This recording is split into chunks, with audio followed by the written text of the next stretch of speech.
Now, quite some time ago, if any family or first-time car buyer would like to get a starter car for their family, for themselves, they'd have to settle for either a compact sedan, subcompact sedan, or a hatchback.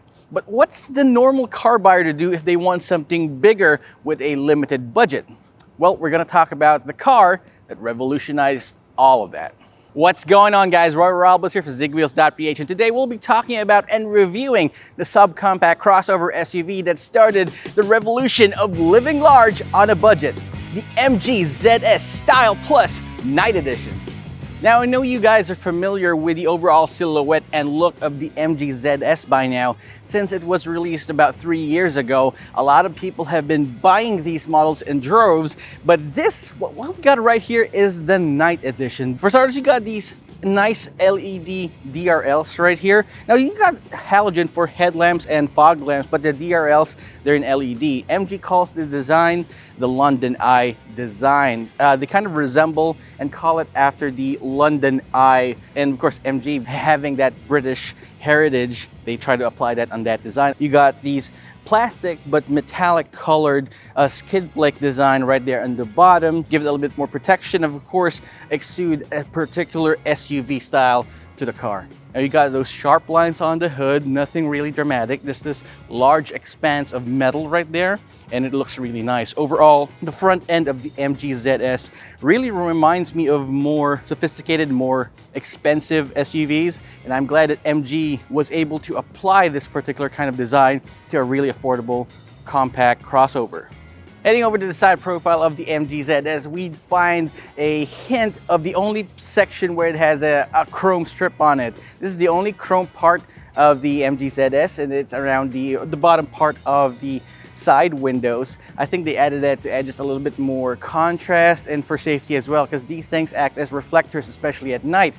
Well, this is the Nite Edition, so you have those blacked out 17-inch alloy wheels. You got that blacked out side mirrors with turn signals, by the way. And yes, this is a crossover SUV because you've got those black plastic claddings all around. You've got this functional roof rail up top. It is also colored in a brushed aluminum look. I like how this nice character line runs across the entire vehicle from the headlamps and kind of disappears right here when you get to the rear fender. But again, the overall cleanliness of white against black is a great look. They call this a stormtrooper look.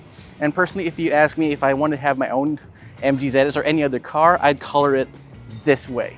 Right here at the rear of the MG ZS, this is the Nite Edition, by the way. You've got these blacked out tail lamps and this really ingenious looking badge right here. This is a huge MG badge. It's gonna make you wonder, where is the door handle on this thing? Well, this is actually the door handle of the back. See, check this out.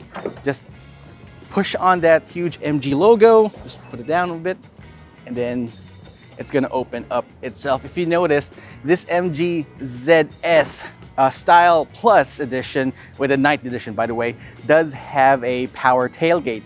This is a feature that they added to the Style Plus variant for the Nite Edition, and I think this is really nice, especially for a car at this price point. Now, you got these tail lamps right here. Again, they're blacked out to reflect the Niteness of the Nite Edition. You got your Brit Dynamic badge to tell everyone that you are proud to be an MG owner. I kind of have some second thoughts about this black strip that they added at the bottom of the tailgate right there. It kind of looks like it's the entire hatch is partially open. The spoiler is also blacked out, giving it a more contrasty effect. And let's check out that power tailgate, by the way. Yes. The power tailgate is also exclusive to the Nite Edition. Now, the trunk capacity of this one, you get about 488 liters of space here, and you can even adjust the floor to go deeper if you want to put in larger items. And you can actually fold those second row seats down. It gives you a 60-40 split and increases the overall cargo capacity to 1,375 liters. And I gotta say, that's a lot of space. But my favorite part about the rear end here, about the rear cargo space, is the floor panel. Right there. That right there is real marine plywood. It's really durable. It's not made of those flimsy paper-like things that's gonna fade out and just crumble after a few years. Underneath the floorboard, I'm thankful that it does have a space saver tire with some tools. Let's check out the inside. So right off the bat, one thing that's gonna jump right at you is how well sculpted everything is. Everything seems to be made of this high quality material, which is really uncharacteristic of cars in this segment. I particularly love the soft touch dashboard right here, and it goes as far as you can reach it. These air-conditioned vents, they are very similar to the MG ZST, wherein they are situated in their own individual pods that stick out to each end of the dashboard. I like the overall feel of this leather. It's this grained material that doesn't feel cheap. It's soft and comfortable. My only gripe with this is that if you leave your MG ZS out on the sun, you're gonna be baking real bad. It'll take some time before the car starts to cool up. So make sure that you keep that in mind. So what you got right here is a nicely weighted, nicely shaped steering wheel. It's only made of polyurethane and it's not leather wrapped, and it doesn't have any buttons on it at all, which is quite a shame because the touchscreen infotainment system doesn't have a volume knob. The only way to change the volume is through these capacitive touch buttons on the side of the screen. But yes, I wish that they placed some sort of some more buttons here on the steering wheel so you can control your media, your volume, your calls. And it's quite a shame actually, and you can only adjust it for rake and not reach. So the cruise control button, they're not available on the steering wheel, but they are available as a stock right here on the side. So yes, it's pretty old school, but I'm glad that the MG was able to put cruise control in an entry-level SUV, and I like that. Right next to it, here's the exclusive on the MG ZS Nite Edition. Even the MG ZST and the Alpha does not have this feature. This is the electronic liftgate feature, which I showed you earlier, right there at the back. Right here, you got your regular analog gauge clusters. They're decked in white with a black background. Simple.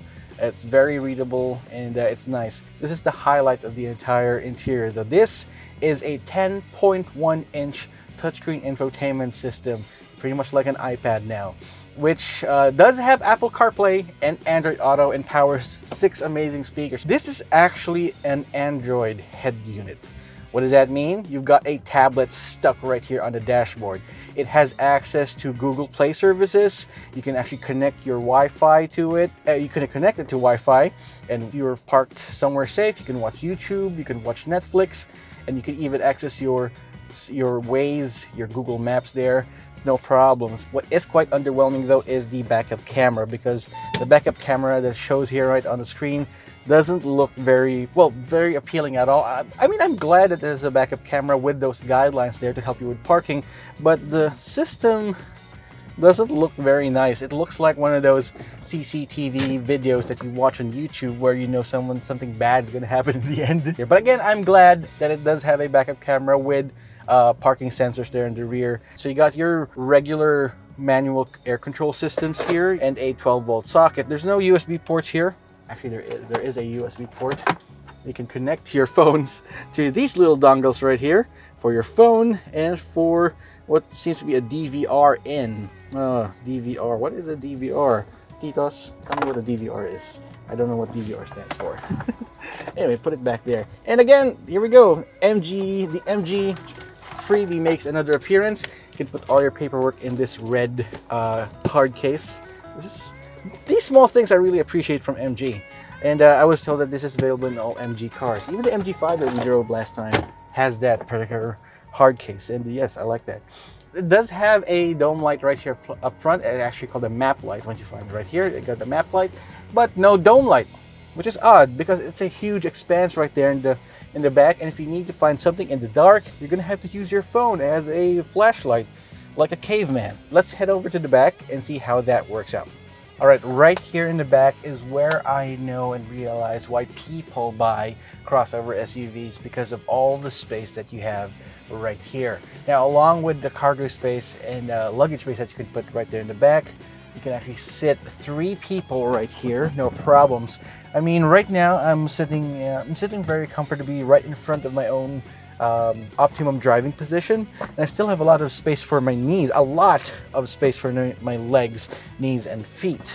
Now there is a huge center tunnel right here, a huge hump, in the middle, but I can still sit right there, no problems, because it's that huge. So if I want to sit 3 of myself abreast, we can do that.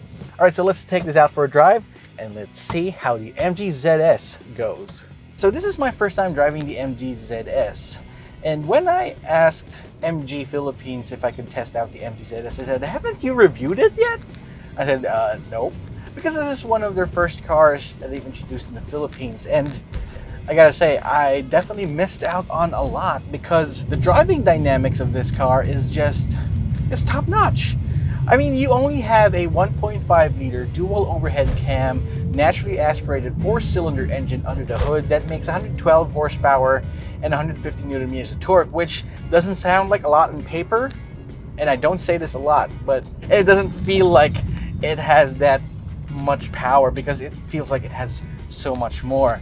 I think it has something to do with the 4-speed automatic transmission and the overall tuning of the engine. Most of the power can be found at the bottom end of the rev range, giving you all the grunt right there below the RPMs, because that will give you the feeling that it's much faster than it really is, because you don't have to push down on the accelerator as much compared to other cars. That bodes well for fuel economy, which I will be discussing later on. All right, so we're going to take a quick acceleration test in this car. The 4-speed automatic transmission does have a manual control, but given that it only has 4 speeds to work with, you won't really be needing that. And we're going to do this a quick acceleration test. Again, I understand why people are buying the MG ZS. It's very responsive. It's not going to be the fastest thing on the road, but it's fast enough for you to overtake a lot of the cars if you need be. In terms of ride quality, it feels kind of nice. You only have a McPherson strut setup and a rear bar there in the back, but it feels kind of nice. It takes up these minor potholes quite ably, and it's very comfortable. NVH levels is also quite high. It's above average, I gotta say. You can still hear a lot of the noise coming from the outside, especially from motorcycles, tricycles, and loud jeepneys. But road noise gets a bit dampened, which is something that you're looking for in an SUV and a crossover SUV. But you can hear a lot of the engine sound though, especially when you're going up the rev range at 3,000 RPM going up a hill like this. But it's not labored. It doesn't feel labored, but the sound definitely gets in a little bit. Fuel economy in the MG ZST is also one of its strong points. Going around the city in pretty heavy traffic, I got around 9 to 10 kilometers per liter in the city, but once it gets really heavy in the gridlock traffic, you get around 7 to 8, which is still not bad, especially for an SUV. But once you go out on the highway, it opens up to around 17 kilometers per liter on the highway, which again is certainly not bad, especially for a car of this size. When it comes to safety features, the MG ZS has dual airbags. You got ABS with electronic brake force distribution. You got traction control, dynamic vehicle stability system. You have hill start assist, and yes, you got a backup camera again, and the rear parking sensors, which is nice. So that means you got the full basic package here. You got cruise control in the car as well. It's not the dynamic cruise control or adaptive cruise control system that you find in some cars, but again, you have to remember this is an entry-level crossover SUV. I'm just glad that it does have cruise control in the car. There's no automatic brake hold because you have the manual handbrake right here. It's perfectly fine. We used to live in a world where even top-of-the-line cars did not have automatic brake hold or electronic parking brakes, so this is fine. MG was still able to put in some basic but complete safety systems in here, and I appreciate that. It's nice. Now, pricing for the MG ZS starts at 848,888 pesos for the style variant with a manual transmission.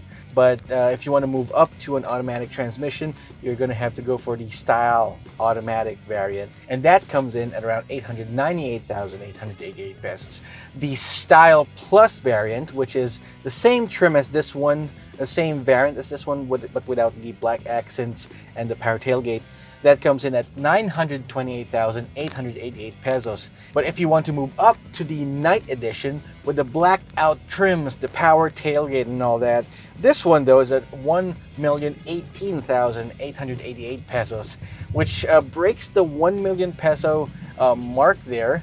But again, if you want to get the special edition, the blacked out trims, the power tailgate, this is definitely the variant to spring with, and I like it. Now there is another variant. It's the top of the line ZS Alpha variant, and that comes in at 1,048,888 pesos, and that gives you the sunroof.